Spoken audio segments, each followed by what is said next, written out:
பெத்த தாயை மட்டும் பார்க்கிறது போல ஆதாமுனுடைய கண்களும் அவருடைய இருதயமும் யாரை மட்டும் பார்த்ததாகவே இருந்தது?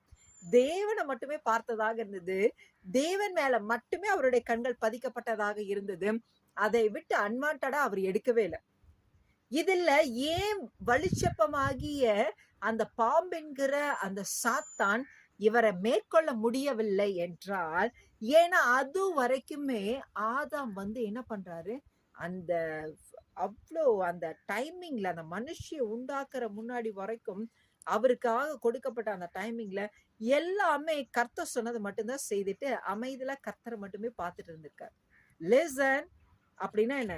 கர்த்தர் சொன்ன வார்த்தைக்கு மீறும் போதுதான் லூசிபர் அந்த இடத்துல உள்ள வர்றதுக்கும் அவன் தொடுவதற்கும் தீங்கு விளைவிப்பதற்கும் இடமே உண்டாகுது. நீதி